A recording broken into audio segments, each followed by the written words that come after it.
Well, hello. Hi, everybody.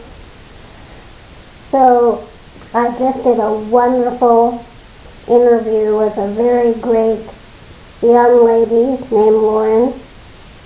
Lauren has a disability, and but she is so much more than her disability.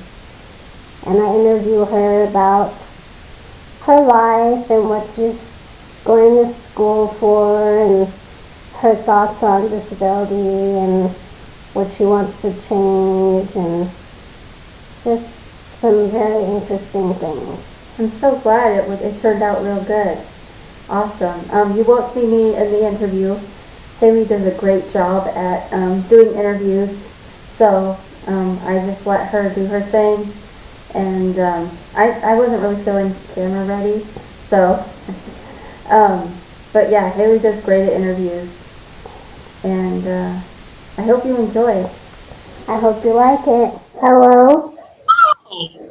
Hi, how are you? Good, how are you? Good. I appreciate you doing this with me. Yeah, of course. I'm super excited. I'm nervous, but Oh my god, why? I don't know, because, well, I'm going solo, so yeah, I've only done a few interviews on Zoom, so they kind of scare me actually, because my last my last Zoom, um, it wasn't recording, and I interviewed this couple and it wasn't recording, and Oh so we did it no. all over again like a few days later. It was really embarrassing. How are you doing today, though, Lauren? I am good. I stayed up way too late last night, which is my own fate. Yeah, I'm a night owl too.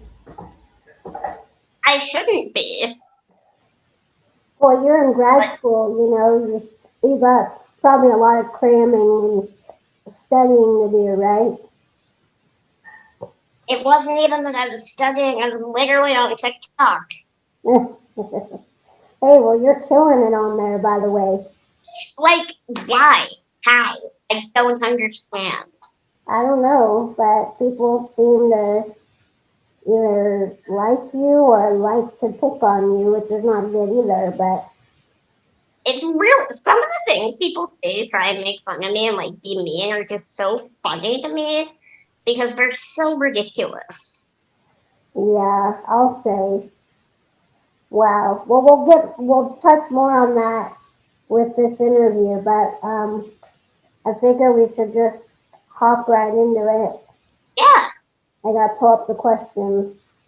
All right, here we go. So, let me do a little introduction. Hello, everyone. This is my friend and interviewee, Lauren Bryant. Everyone, welcome, Lauren. Um, Hello, hello, hello. I appreciate her wanting to get interviewed.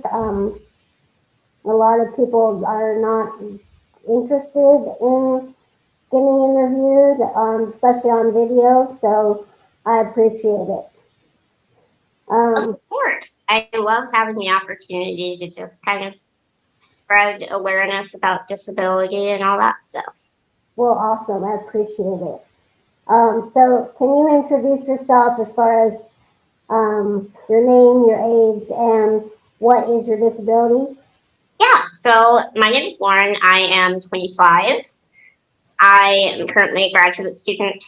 I have a rare genetic disorder called osteogenesis imperfecta, also known as OI, or brittle bone disease. And it means, among like 5 bajillion other things, that I have had over 300 fractures in my lifetime. It sounds very similar to me. How many of you had? We'll play the Well, comparison game. honestly, I've lost count, Lauren. I always just say over 200. That's just, Right? That's how I feel with the over 300 because I'm like, shoot, I don't know. I don't keep track anymore. yeah, for sure. Like, I know I've broken, like, the same bone numerous times, Yep. so Well, and there are certain things I don't count. Like, I don't count ribs or toes or anything like that. Yeah, for sure. But luckily, I haven't had a fracture in a few years, so that's Same. Knock on wood. yeah. Life is every day is a scary day for me anyway. I'm sure you feel similar. Oh, yeah. There are definitely days where my brain loves to convince me that something's going to happen that day. It never does. But my brain's always like, but what if it does? Yep, totally relatable. And it's like, there's nothing I can do about it. If Well, I break something, you just kind of have to deal with it. Like, I would love to know what my brain expects me to do about this situation. I mean, there's always preventative measures like Right. being cautious as you can, telling your caregivers or whoever's handling you to be careful and watch out for this or that. But that's about it. Like, that's all you can do. Right. And you can't, you can advise other people, but you can't necessarily control them. So I think that also makes it hard when you have to be really dependent on other people. It is. It's something most people don't understand unless they have OI and they Yeah. have severe OI like you and I. Because I know other people with OI that can transfer themselves, they can, get in and out of bed themselves, dress themselves, all this crap. And I don't know what that's like. I've never done any of that myself. Right. Like, I literally have to have someone wipe my butt Yep. Same. and vagina area. So Yep. Relatable content. I don't know what that's like to be able to do that yourself. And I mean, I think it's great that there are people who are able to do that, but I think there is a really big disconnect There between those people and people like you and I. Yeah, like I don't know very many people besides you who have OI as bad as I do because It's really isolating. It's really hard. and like even you laid back a lot more than me, like And it's more out of laziness and the fact that I'm trying to prevent pain as I can, just because I know how bad my back ends up getting by the end of the day if I don't take a yeah, break. no, I totally get that, and I don't think it's laziness. I get it, No. you know. It took me a long time to recognize that it wasn't me being lazy. It was literally me practicing self-care. Yeah, and I have another friend. You probably know her. Um, Fun Size Style. She has a YouTube channel. I don't watch her, but I would probably recognize her if I saw her. Yeah, she just had she's in Halo Traction. Oh God, that sounds horrifying. Yeah, she's in Halo Traction for probably at least another month. But she first started that in September to, Oh yeah, Michaela. We've never actually talked. yes, I've tried to friend her on Facebook and she hasn't responded, and I'm sure she probably gets a ton of requests. I'm sure she does. She's quite successful on YouTube, and she's just a very brave individual. And I wonder if my back is going to become life threatening. Like, is it going That's something I think about a lot because I have a 120-degree-ish curve the last time we measured. And yeah, they told me then that it was starting to fuse. So I don't really think it's going to get worse than it is now. no, I think what you're doing is maybe helping it because Probably. you're not, see, because when I sit, I rest against a headrest. I don't hold myself up like this. Most Right. people sitting like this all the time. I think that would put more pressure on the Right. spine. So I lean back basically all the time. And you're laying down. So I feel like that's not going to add any more pressure. I don't know what I'm talking about. It just sounds right in my mind. It So, makes sense. Plus, by laying down, I'm not having to put so much work into hating myself yeah, right when I sit either. right. So, anyhow, next question. Now, you do know that mine and Angie's channel primarily focuses on finding love despite having a disability Yeah, and promoting that out there to the world, that people with disabilities do want to find love. which I Or, think is so important. yes, it is very important, but people think that um, people with disabilities aren't, intimate, don't have a sex drive, these type of things. Right. And I want to change that stigma permanently. Yes.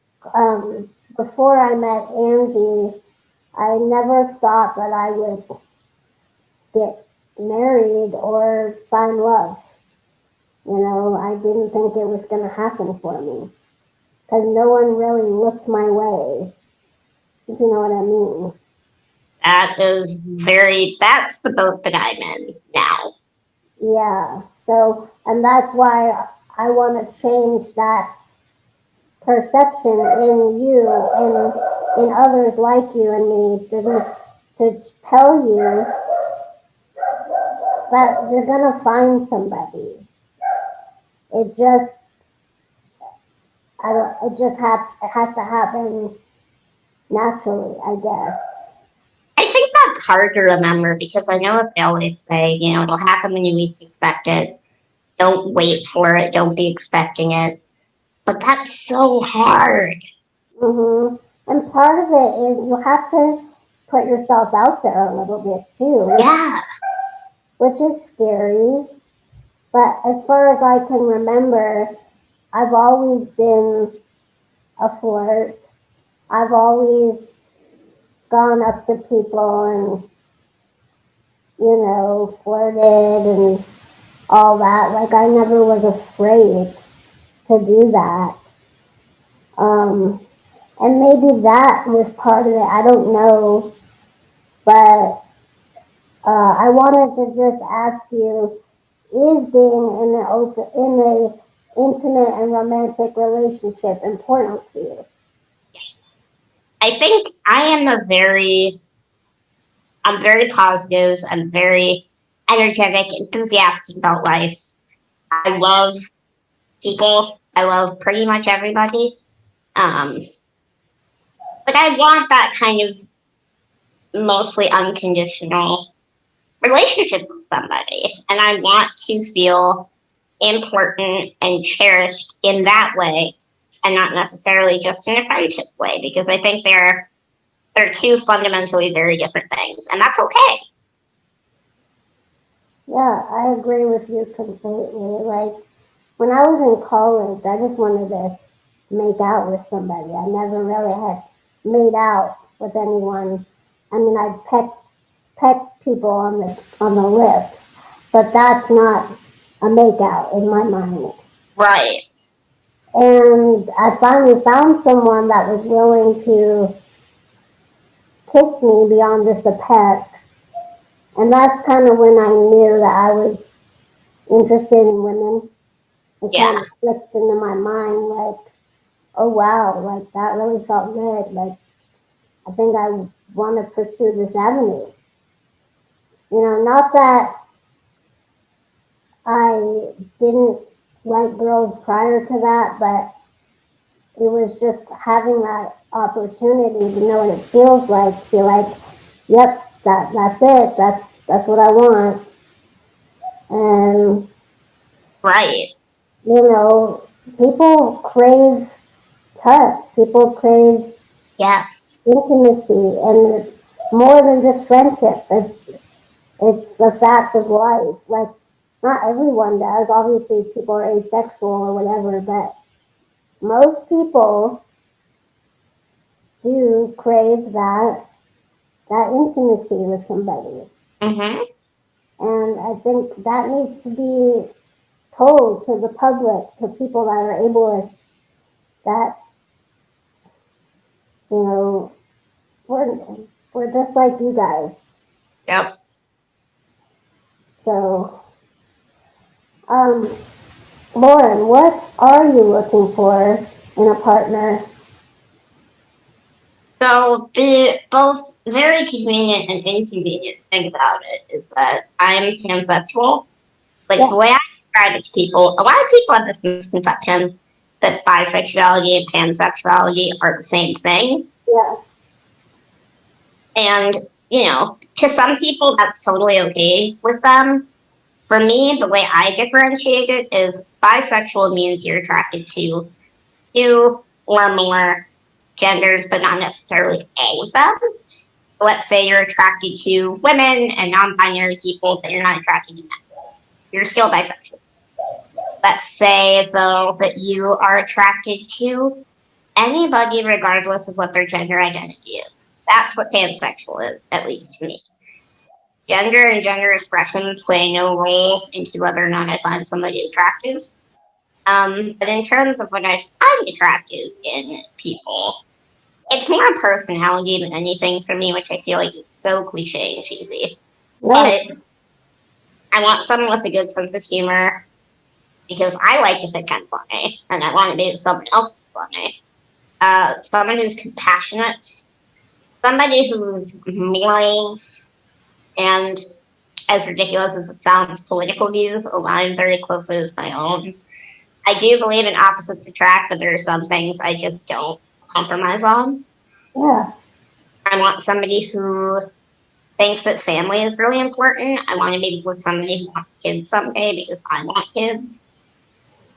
Someone who loves and is kind to animals because I want just all of the pets. All of them. I want so many dogs. Cool. That's awesome. And you bring up wanting to have children. That's a big deal. Um, that was something in my life I never really saw. Even like growing up, I never felt that. And, I met someone who felt the same way. They didn't want kids either. And, that I'm kind of fortunate that I fell in love with someone that felt the same way as I Mm-hmm. do. I am not against anyone that wants to have children. I think that's really special that you have that in you. And I'm just curious, would you want to try to conceive, yourself, or would you have a surrogate, or how would you go about it? So my plan right now is being able to conceive naturally would not be possible. It is highly likely that pregnancy would end up killing me, which is hard to think about sometimes because I do think that the experience of being pregnant and birthing a child yourself, whether it be, vaginally or via C-section, it's a different experience. But I thought a lot about when I am eventually in a committed relationship with somebody, I would like to have my tubes tied, just to prevent any potential issues from arising. Sure. But I also want to freeze my eggs so that in the event in the future I do want to have a biological child, I could do so via a surrogate. And I also want to adopt at least one child because I think that's really important. That's awesome. Well, I hope you get to do that one day. I do too. Are you worried about the possibility of having a child with OI? Or is Yes that and no. No, because I know that I will love my child regardless of their disability. And I think that I would be, not to toot my own horn or anything, but if my child had OI, I think having a parent with OI, that's the best outcome I think you could ask for. Because then you're a parent who knows exactly what their child is dealing with. Right. You know exactly the questions to ask, the things to consider, all of that.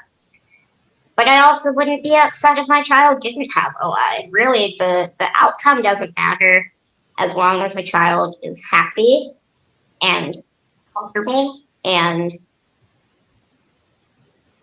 knows that we love them. Yeah.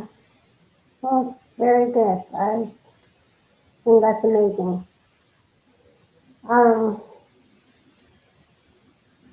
What do you want to see change in the disabled community? I know that's a very broad. That's a real broad question. I know it's broad. I love it though. This is such. I was talking about this with a friend the other day, actually. I think I need the disability hierarchy to just go away. I hate that there's this idea that some people with disabilities are more it's always the people who can pass as non-disabled who seem to get the best treatment. And it's so, pardon my French, it's such a crock of bullshit. It doesn't matter how disabled somebody is. They deserve the same level of respect, the same level of dignity, the same level of kindness as those with more severe disabilities, as those with different disabilities, as those without disabilities. I'm so tired of people thinking that disabilities only be primarily able-bodied, spinal cord injury patient who uses a manual chair, has normal body proportions, etc., when there's such a wide variety of disability out there. There is. And also just, I'm exhausted of dealing with people's just attitudes toward me. I'm tired of having people be surprised when I tell them that I'm going to college, especially graduate school. I'm tired of assumptions being made about what I can and can't do. It's just, I'm so tired. I'm just a regular person. I'm just a normal 25-year-old who has a bunch of extra crap going on. And I want you to recognize that.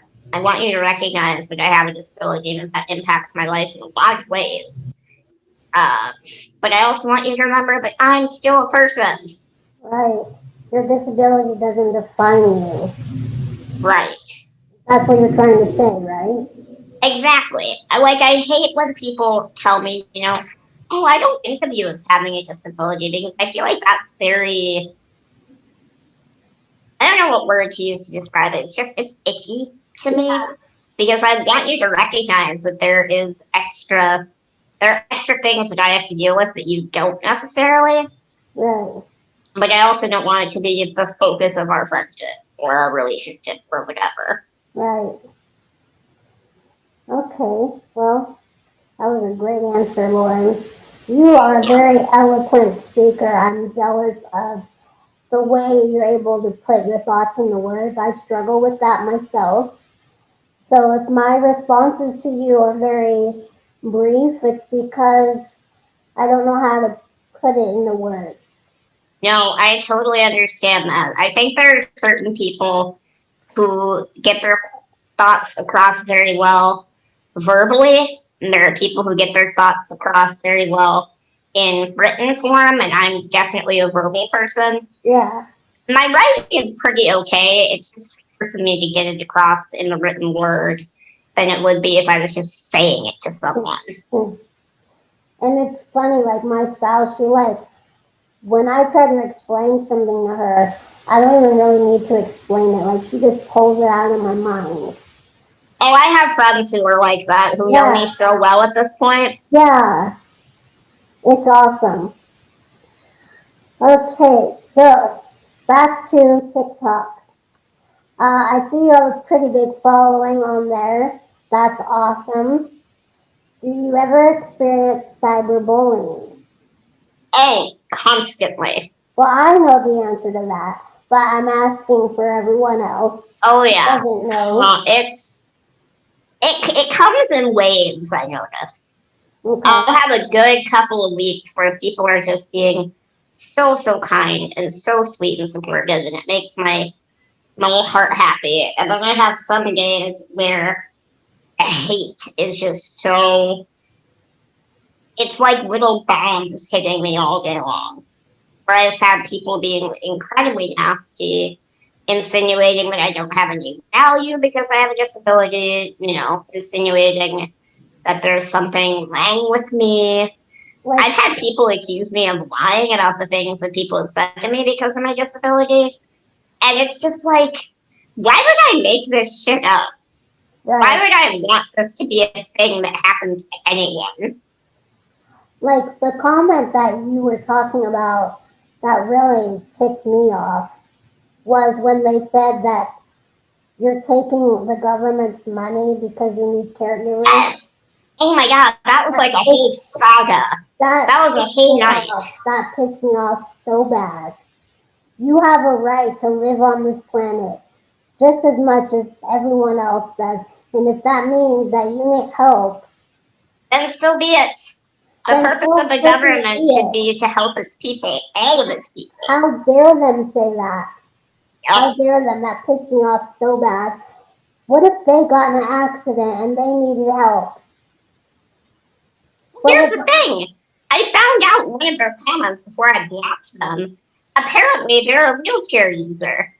So I think there's probably some really strong internalized ableism going on there, which, like, it's a thing. I have it all the fucking time. But that is not an excuse to treat other disabled people like crap just because you can't deal with it. If you're unhappy with yourself, deal with it. The fact that it's from a wheelchair user is like, I don't know. I feel bad for them now. I do too. Keep saying this.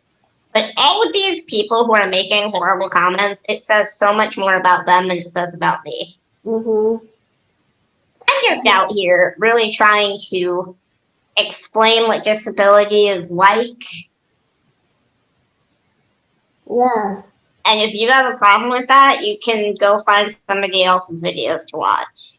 So that leads me to my next question of how do you respond to the trollers, to the bullying? Do you ignore it? It kind of depends on the day. Okay. It has ranged from just extreme snark, where I'll just be like, wow, you're so edgy. It's so funny that you're making fun of someone with a disability. You're so funny. To just me getting really angry and telling them kind of, go fuck yourself. Uh-huh. So it depends on the day. I think lately I'm also really too kind to these people. And I know that I'm too nice. But I desperately want to believe that everybody is inherently good and has good intentions. And that's me too. I'm the same way. I want to educate you. I want your opinion to change. I want you to realize that you're being a shitty person and that you can do better. Okay, that's good. With our YouTube channel, we've had a few negative comments, but nothing too awful. But even though I don't know them, I still get upset when someone takes a jab at me, and it's mostly me. Yep. Angie doesn't really get a lot of jabs. It's mostly me that gets the jabs, which is like people say that I try to take over the show, the episodes. I talk over Angie.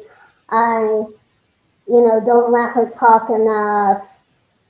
Things like that. And it's like, dude, Angie is in the interview or is in the episode as much as she wants to. I don't take that away from her. She's not a camera person deep down. She's doing this channel basically for me. I mean, she likes it. It's not like she doesn't like it, but I'm not taking anything away from her. And they think of me as just like...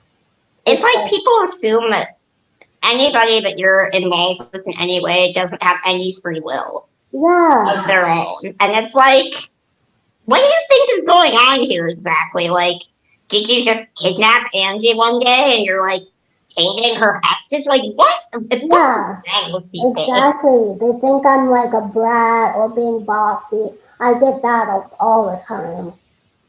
Okay, honestly, me too. I've had people say that I'm like, I'm not going to sit here and lie to you. I can be kind of a brat, but that is not my default setting. Right. If you think I'm being a brat, it's because you piss me off to the point where now I have to act like a bitch. Yeah. And I don't like doing that. I don't want to be that way toward people. But at some point, I can't do it anymore. I have to respond to you. And it's probably not going to be very nice. Yeah.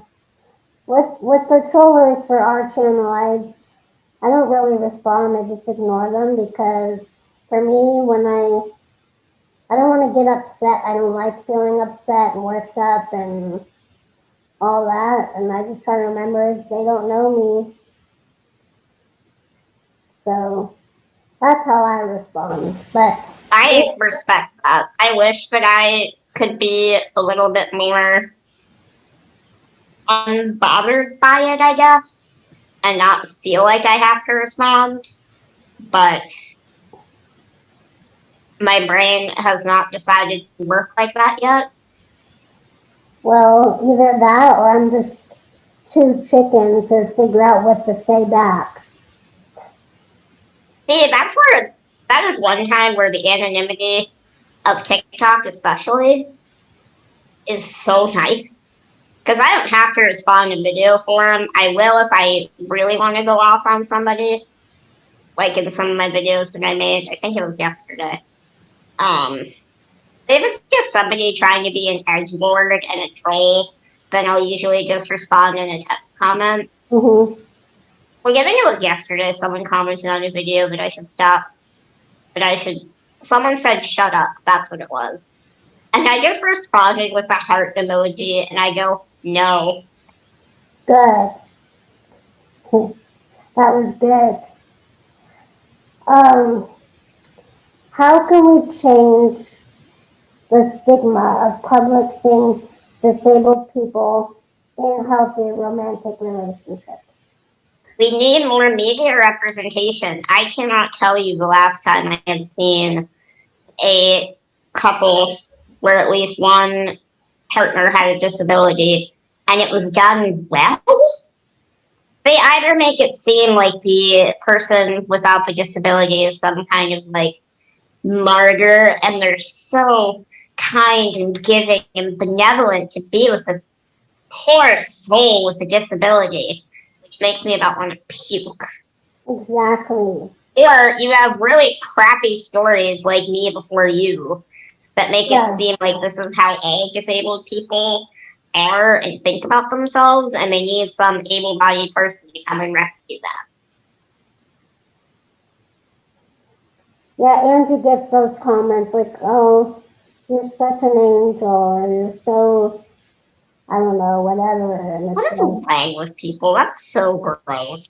I know. How do people think that makes me feel?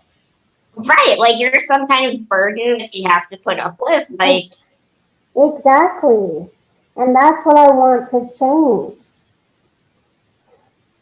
I think that's the biggest misconception that really, really pisses me off is either that I'm seen as this inspiration porn.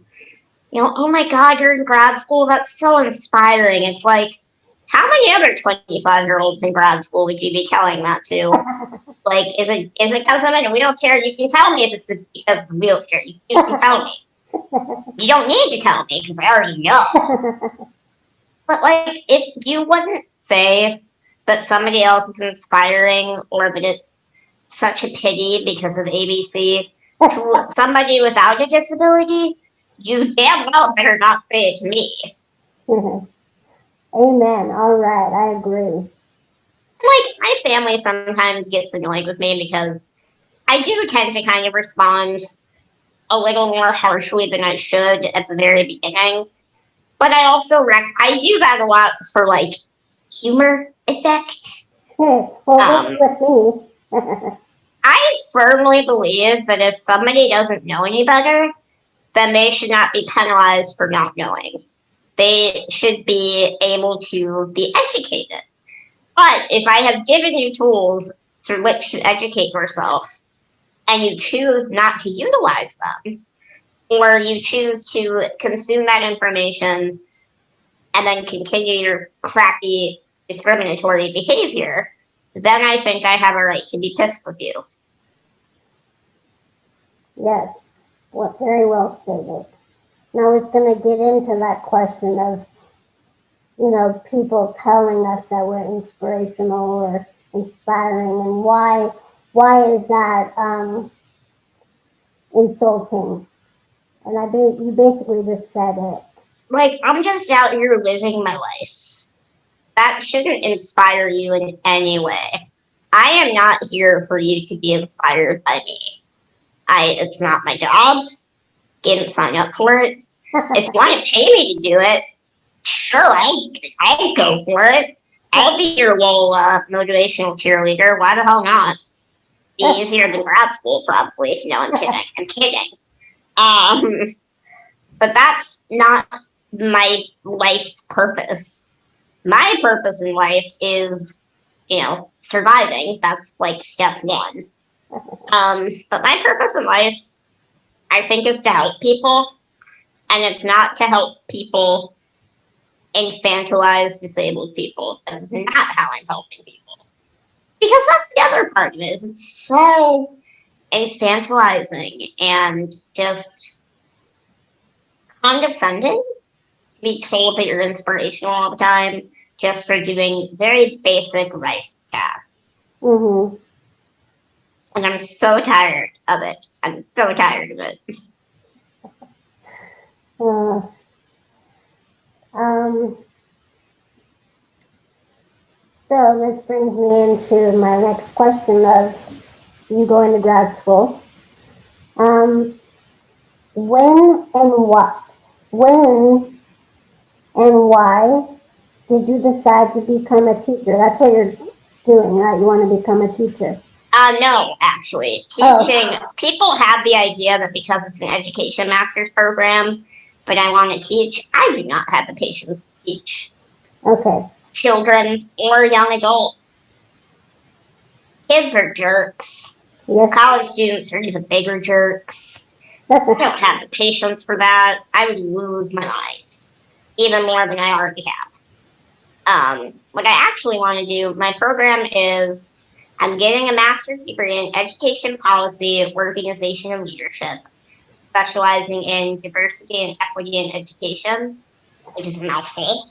It is. So I usually just say I'm getting a master's in education policy, and I'm hoping afterwards to be able to work for a college or university, possibly even the one that I go to now, in their disability services office, helping students with their accommodations and helping them to advocate for themselves to faculty and staff if that's something that they need help with.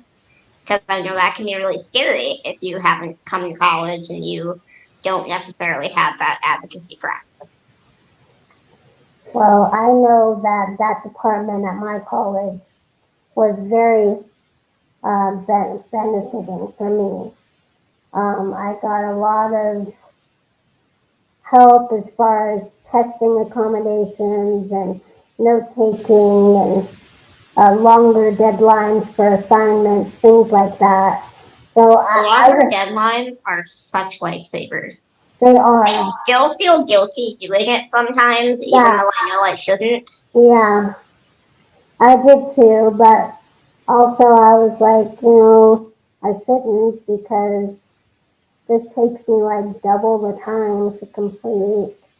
Yep. So I think what you're doing is very needed, and I benefited from it. So from that department at the college. So I think that's wonderful that you're doing that. I love it. How much school do you have left, or you just started? Yeah, so this is my first semester. I'll have this whole year, so I'll have spring, and then I have all of next year, and I'll graduate in the spring of 2022. So, I think about that for a second. is it hard to go to college right now with the pandemic, or are you doing it online? All my classes are online, but I'm here on campus. It's easier than you would think it would be. Our campus is pretty much leading right now in terms of testing. We are the school that pioneered the saliva test for COVID. Nice. All students, faculty, staff, everybody, undergraduates are required to test twice a week. Graduate students are only required to test once a week, but I still do twice a week. But right now, because I live in a residence hall, that is a little bit. We have more cases right now, I guess. We got an email this last week asking us to test every other day. So that's what I'm doing right now, which is fine. Definitely way, way easier Then the than nose. the nasal swab. If I had a nasal swab test every other day, I think I would cry. Yeah, I've only had it done once, and that was in June when I had to go to the hospital for the. Well, I had a very bad UTI.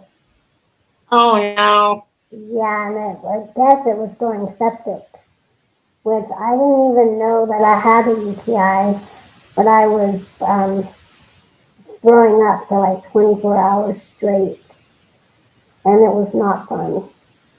But anyhow, I got a COVID test then, and it was a nasal swab, but I haven't been tested since. I don't know if they do the saliva test where I live. Yeah, I know it's pretty widespread here in Illinois now because of my campus, but I I hope that eventually it can get out everywhere more. What do you hate? Sorry, I missed that. I'm hoping that we can get the saliva test out kind of nationwide eventually so that people have that choice. Yeah, I agree. It sounds a lot easier. Oh, it's so much easier. Eating enough spit is hard, and you can't eat anything, you can't drink anything, you can't brush your teeth, you can't chew anything an hour before the test. And as someone who drinks a crap ton of water all the time, not being able to drink anything a full hour before is really annoying. Oh, I don't remember having that be done. Well, because you do the nasal swab because it's the saliva test. They want to make sure that nothing in your mouth is going to affect that. I see. Got it. Where are you from, Lauren? So I'm originally from Texas, and I moved to Illinois when I was 12. And I have lived in Illinois the whole time from ages 12 up until now, and I'm 25. And are you close to where you grew, like to where you were living? Like, is your school close to your house? It's fairly close. I'd say we're about 2.5 hours apart. 2.5, 3 hours. And I want to get into what your caregiver situation looks like a little bit. Yeah. So you don't have someone that sleeps in your dorm with you, right? Correct. We have a situation where somebody is in a different room in the hallway, and we have a paging system, so if I need them, I can just hit the button, and then they can come and help me if need be. And they are also there for anybody else in the hallway who needs help. The only thing I really need them to come and do for me is at some point I'll put my BiPAP mask on. That's really about it. And they know how to handle you, obviously. Yep, I'm also I have my whole spiel that I give all of the personal assistants that work for me specifically of explaining how transfers work and this, that, and the other thing. And everybody's done a really good job. They've listened really well. I think I have one more question for you. Okay. Do you need help with all of your physical care?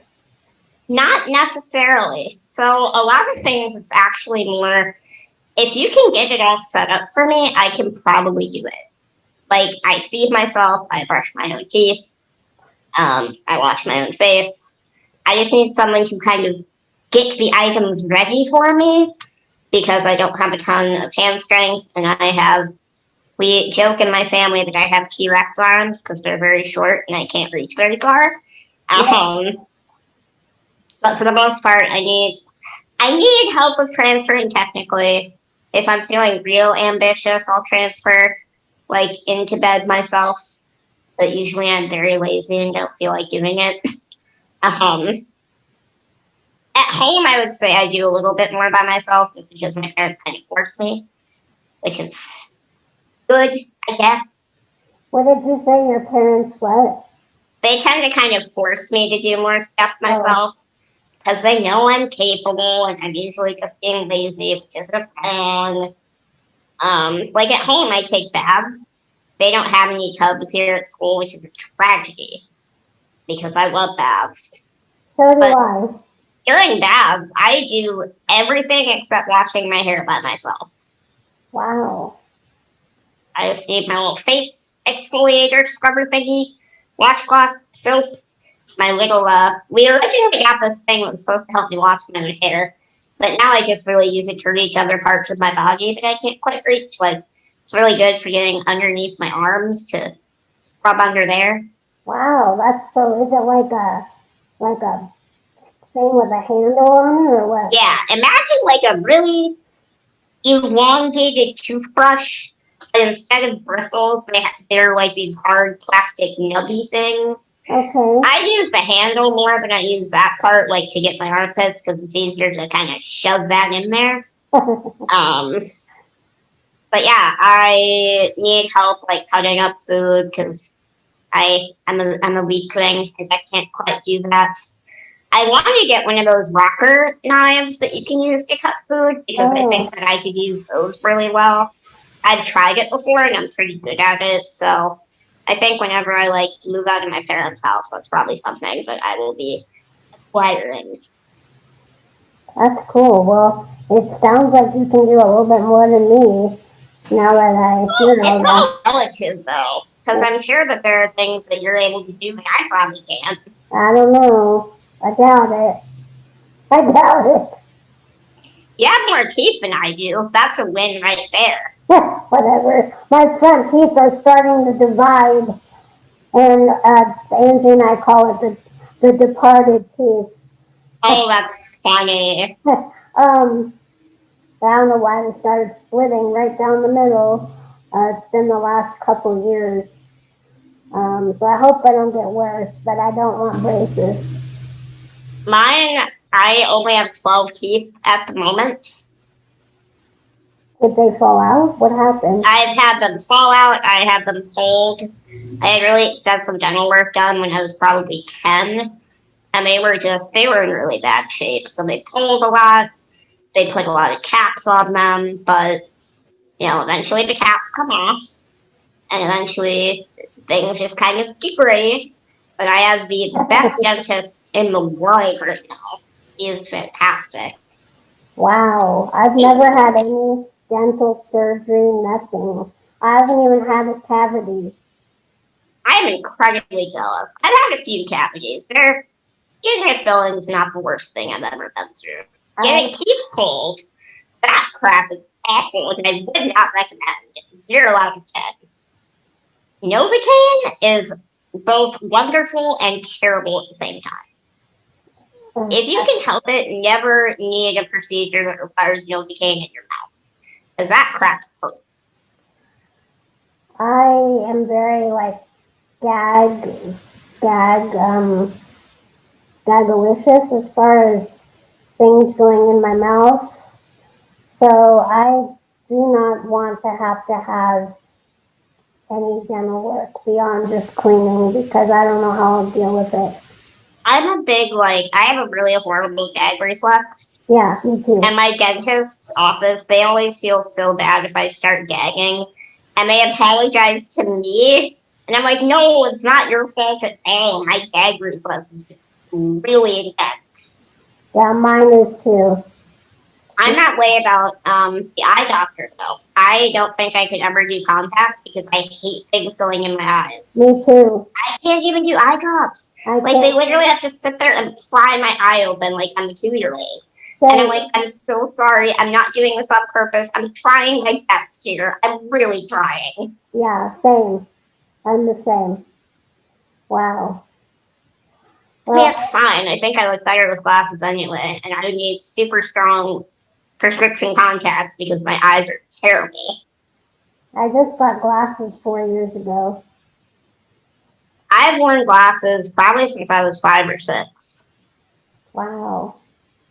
They are not great. They do not work correctly, but the glasses make a really, really big difference. It's really funny. Because if I take them off, I can technically still see, but I have to kind of do one of these where I just have to squint really intensely at things until I can read them. Wow. Well, I guess I'm lucky then in some ways. See? Everybody has their own stuff. I think my hearing has definitely gotten worse too. I should probably go get my hearing checked at some point. Thank you so much for doing this. This was really fun. Oh, no problem. I appreciate you doing it with me. So thank you so much. And Angie says hi and sends her well wishes as well. Excellent. You guys have a great rest of your Sunday. Yeah, you too, hon. Take care, okay? You too. All right. Bye. Bye. All right. Peace and love. Peace and love. Bye. Bye.